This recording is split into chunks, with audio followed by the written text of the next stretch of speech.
আমি না তোমাকে একটা খবর জানানোর জন্য ফোন দিয়েছি। তুমি যদি দাঁড়িয়ে থাকো তাহলে বিছানায় যেয়ে বসো, হ্যাঁ? কারণ আমি যে খবরটা তোমাকে জানাবো সেটা জানানোর পর যদি তোমার শরীর খারাপ করে তুমি বিছানায় শুয়ে পড়ো। আচ্ছা ঠিক আছে, বসলাম, বল।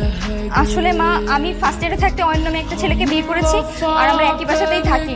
এখন আমি প্রেগনেন্ট, তোমরা নানার হতে চলেছো আর আমি মা হতে চলেছি। সুতরাং তোমাদের জামাইকে মেনে নেওয়ার মানসিক প্রস্তুতি গ্রহণ করে রাখো। আল্লাহ হাফেজ মা। রাইসা, রাইসা শোন। এনো, আমি যেভাবে জানাইছি তুমি তোমার বাসায় এভাবে ফোন দিয়ে জানো। আমি পারবো না। আমি যদি আমার বাবারে বলি এই কাহিনী করছেন, আমারে গুলি দিয়ে মেরে ফেলবে। গুলি করে মেরে ফেলবে মানে? আমি যদি আমার বাসায় জানাতে পারি, তুমি তোমার বাসায় জানাতে পারবে না কেন? হ্যাঁ, বাবার বাসায় জানাবো, কিন্তু একটা খুশির সংবাদ তো হুট করে জানলে কেমন দেখা যায়। আস্তে ধীরে ঠান্ডা মাথা করে বাবার সাথে কথা হলো। আমি এখন একটু বাজারে যাই, তুমি কিছু খাবার, টক ঝাল মিষ্টি অথবা মিষ্টি কিছু নিয়ে আসি, সবাই বিলেই হবে না? একটা খুশির সংবাদ, আমি বাজারে যাই।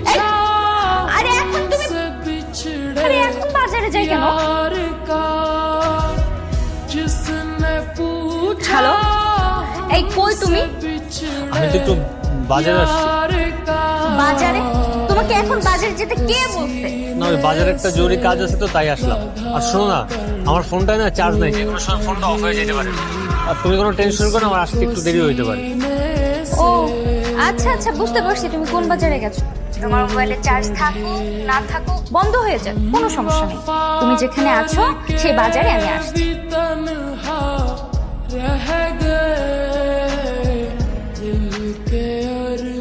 আজকালকার ছেলেমেয়ের সাহস দেখে অবাক লাগে। এরা বাবা মাকে না জানিয়ে বিয়ে করে কিভাবে? নো নো, কোনো মাপ নেই। ছেলে মেয়ে দুজনকেই ঘাড় ধাক্কা দিয়ে গ্রাম থেকে বের করে দাও।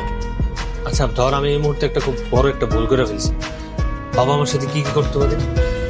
ভাইজান, এই সময় কোনো ভুলই করণ যাইব না। চাচা যে রাগ, আপনারা কুরবানিও করতে পারে, তো মাইরে হলাম ভাইজান। ক্ষুধা লাগছে, একটু খাবারের ব্যবস্থা করতে। যে ভাইজান চলেন, ঘরে চলেন।